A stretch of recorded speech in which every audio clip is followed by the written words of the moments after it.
Welcome back to the Arise interview. I'm Charles Aniagolu. Now to a city cut in half, the capital of Somalia, Mogadishu, a city that is tragically used to the sound of gunfire. And once again, the sound of ordnance is reverberating across Mogadishu. But now the metropolis is in the throes of some of the worst political violence for many years, with rival forces in control of various parts of the city.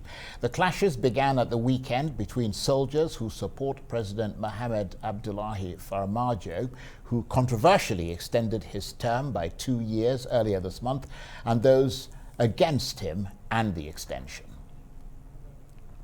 Well, for more on this, I'm joined now in the studio by Arise correspondent Faith Orr. Good to see you, Faith. Just tell us more about what has led to this latest challenge for Somalia. I understand the immediate stumbling block is a delayed election.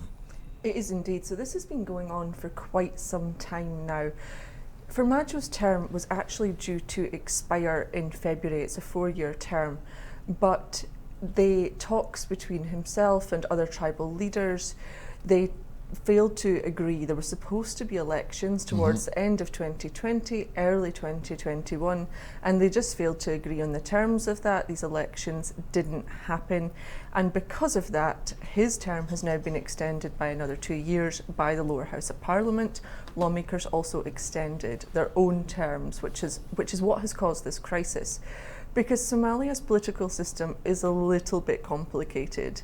It's essentially a tribal system, and what they were trying to push through was a one person, one vote law. So that would have seen in 2023, this would be the first election where one person has one vote, which is fairly standard, as we know, in so many countries. But in Somalia, tribal leaders have much of the control from the 5 federal states. They're sort of semi-autonomous. So they didn't want to give up that control. They see the government is trying to wrest power centrally, and that is where this issue has come from. If that direct election, if they manage to establish all this and that direct election goes ahead in 2023, it will be the first time that there has been a direct election since 1969. Because governments have been promising this to the people for years, and they have been failing to deliver.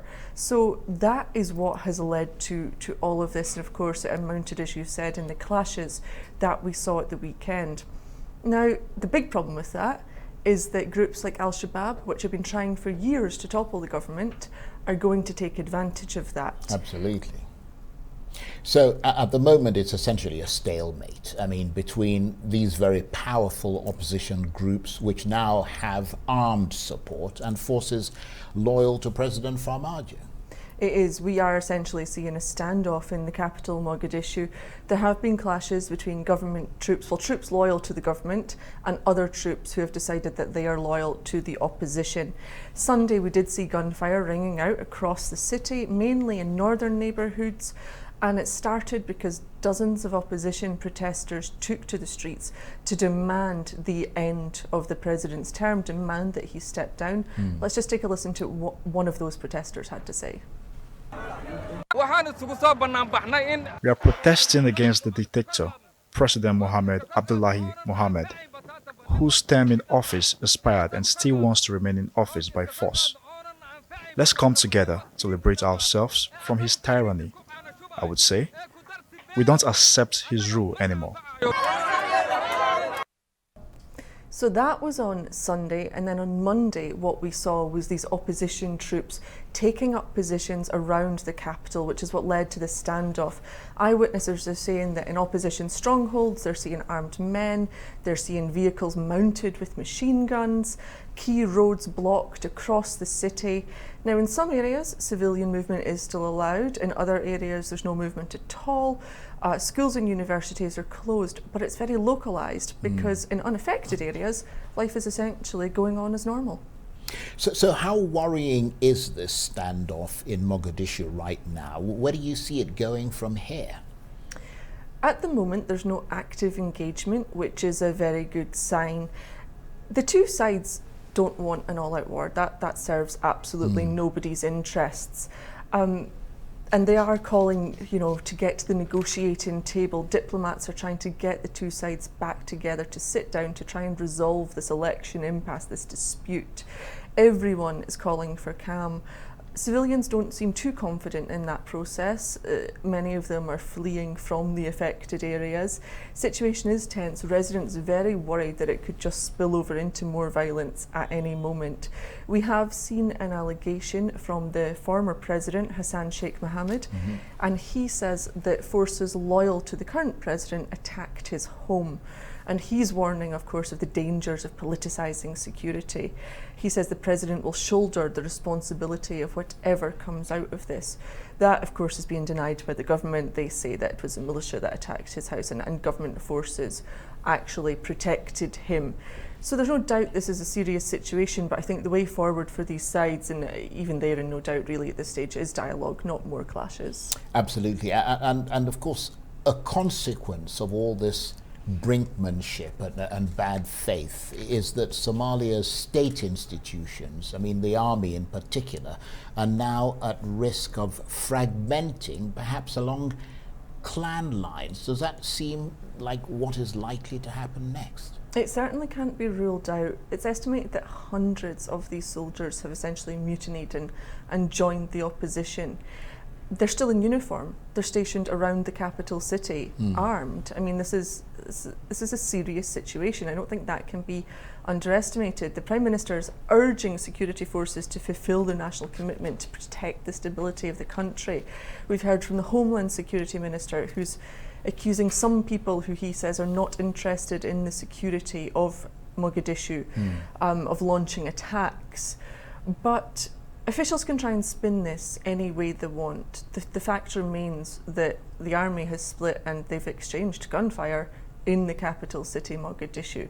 So there's no getting away from that. A commander from the Hirshabelle region who is opposed to the term extension took his troops from outside Mogadishu, he took them into the city, and he gave the president a 24-hour deadline to step down.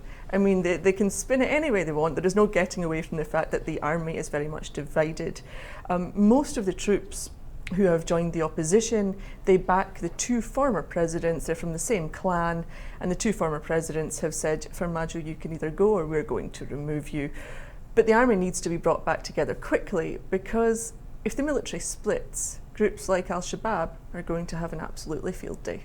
That's a very good point. So talk to us about the various efforts being made to end this crisis. Clan elders involved, presumably international pressure too. Where would you see a breakthrough coming from?